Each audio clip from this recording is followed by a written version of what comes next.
Hello, this is Dr. Prashant Sharma. I'm currently working in a government hospital. I hope you watched my previous video, and in that video I discussed about the scams and all going on in our government, about the NEET scam, about all the examination scam. So make sure to watch that video before you complete this one, okay? So let's start the video. सो देखिए, हमारा जो देश है ये बहुत ही over populated है और यहाँ का पॉलिटिक्स जो है, यहाँ का गवर्नेंस जो है, यहाँ का एडमिनिस्ट्रेशन जो है, आई थिंक थोड़े से डिक्लाइन पे है। बिकॉज थोड़ा सा गड़बड़ी में भी है, क्योंकि इतना सारा स्कैम हमें देखने को मिल रहा है, इतना सारा गड़बड़ी घोटाला हमें देखने को मिल रहा है। उसी में नीट का एग्ज़ाम जो है, हमारे जो बच्चे इतने स्ट्रेसफुल होकर पढ़ते हैं, मिल भी जाए उनको नीट एग्ज़ाम अच्छे से स्मूथली कंडक्ट भी हो जाए और वहाँ वो क्वालिफाई भी हो रहे हैं, तो उनको मिलता है एक बहुत ही हेक्टिक वाला हॉस्पिटल, जहाँ पे फर्स्ट या सेकेंड ईयर कंप्लीट वो कर लेंगे, अलग से पढ़ाई वहाँ पे, फिर उसके बाद फाइनल ईयर कंप्लीट करके इंटर्नशिप करके देन वो एक MBBS BDS बन जाएंगे। देन उनको मिलेगा एक hectic work life, hectic schedule मिलेगा हॉस्पिटल्स में, और वहाँ पे उनको 12-12 घंटे 14-14 घंटे शिफ्ट्स करने पड़ेंगे। And that is very brutal, right? That is very lethargic and very hectic for a new intern और न्यू JR, न्यू SR भी बोल सकते हो आप, न्यू JR भी बोल सकते हो। उनको बहुत ही हेक्टिक होता है, 12-12 घंटे शिफ्ट्स। इंटर्न में भी इतना नहीं होता है आपके अपने MBBS कॉलेज में, BDS कॉलेज में, बट जैसे ही आप गवर्नमेंट हॉस्पिटल्स में जाते हो, आपको 12-12 14-14 घंटे बहुत ही हेक्टिकली कोई आपको प्रोवाइड नहीं किया जाता कि आप अच्छे से स्मूथली कंडक्ट करो, या फिर वीक में आपको इतना रिहाई भी नहीं दिया जाता, इतना आपको लीव्स भी नहीं दिए जाते, बट आपको स्मूथली कंडक्ट करना है सब कुछ चीज़ें, और मेंटल पे बहुत ही प्रेशर पड़ता है। तो ये डॉक्टर्स के साथ होता है, राइट? तो इसी के चलते अभी जो क्या है ना, बच्चे ले नहीं रहे हैं MBBS में। स्टूडेंट्स जो हैं MBBS में, they are not interested, they are interested in any other courses, वो अदर कोर्सेज पे जा रहे हैं। बट मैं आप लोगों को एक ही बात बोलना चाहूँगा कि आपको हार नहीं मानना है।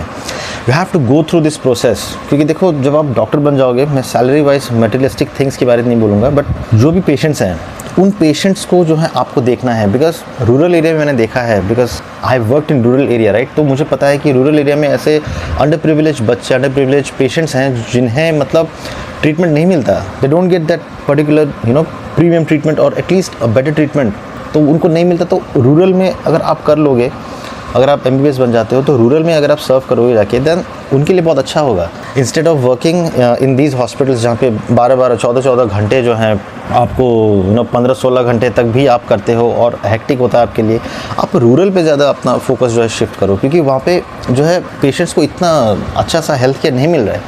और डॉक्टर होने से पहले हम लोग क्या एक ओथ लेते हैं, राइट? हम ओथ लेते हैं हिपोक्रेटिक ओथ में है कि हम सब पेशेंट्स को इक्वली ट्रीट करेंगे, राइट? चाहे वो कॉर्पोरेट हॉस्पिटल का पेशेंट हो, या फिर गवर्नमेंट हॉस्पिटल का पेशेंट हो, या फिर प्राइवेट हॉस्पिटल का पेशेंट हो, तो हम सबको इक्वली ट्रीट करेंगे। आप क्यों छोड़ना चाहते हो MBBS? आप MBBS करना क्यों नहीं चाहते हो? आप सोचते हो कि बहुत टफ़ है ये। ऑब्वियसली टफ़ होगा, लाइफ में चैलेंजेस होंगे, स्ट्रगल होगा। इसका मतलब ये नहीं कि आप छोड़ दोगे उसको, राइट? आप छोड़ना मत उस चीज़ को, आप उस चीज़ पे लगे रहो। और MBBS जब आप पास कर लोगे, देन एक नोबल प्रोफेशन है, आज भी नोबल प्रोफेशन माना जाता है इसको। हालांकि बहुत सारी गालियाँ मिलती हैं, बहुत सारे झगड़े के केसेस आते हैं, but it's still a noble profession, और यहाँ आप बहुत एक्सेल कर सकते हो, राइट? अगर आप PG भी कर लोगे आगे जाके, नो डाउट 3 साल का है, आपको मेहनत करना होगा अच्छा सीट लेने के लिए। अगर आप PG कर लोगे, देन मटेरियलिस्टिक थिंग्स आपके पास होंगी, आप पैसे कमा सकते हो। आप ऑलरेडी वो 12 से 14 घंटे का जो है आप वर्कलोड लेने को एक्सपीरियंस आप पा चुके हो, आपको मिल चुका है, तो आप SR में भी जाके अच्छे से कमा सकते हो।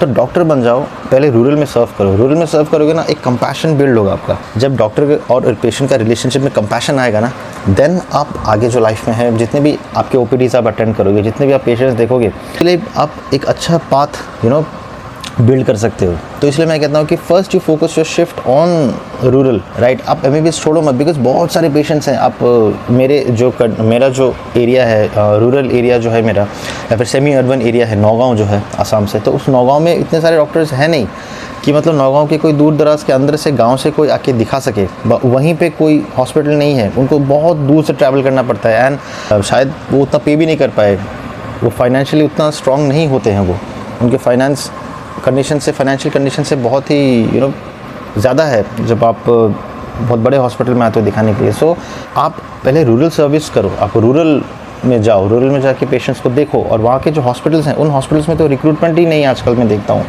वहाँ पे अगर डॉक्टर्स ही नहीं है तो फिर पेशेंट्स को देखेगा कौन। अब पहले वहाँ पे रिक्रूटमेंट लो, उन गाँवों पे जाओ, उन गाँवों पे जाके आप सर्वेस करो कि लोग कितने हैं, और वहाँ फिर आप जाके ट्रीटमेंट दो, राइट। ट्रीटमेंट बहुत ही ज़रूरी है। पहले कंपैशन बिल्ड करो, देन उसके बाद आप धीरे धीरे आगे बढ़ोगे। तो आपको जब पीजी करोगे, एमडी करोगे, एमडीएस करोगे, तब आपको पता चलेगा कि हाँ, पेशेंट के साथ रिलेशनशिप जो है बनाना बहुत ही अच्छा होता है।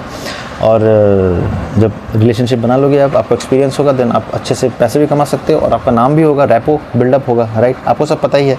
तो इसीलिए एमबीबीएस आप मत छोड़ना, एमबीबीएस आप करते रहो, कोर्स किसी और की तरफ मत जाओ। एम एमबीबीएस रखना, डॉक्टर रखना, because it's a noble profession.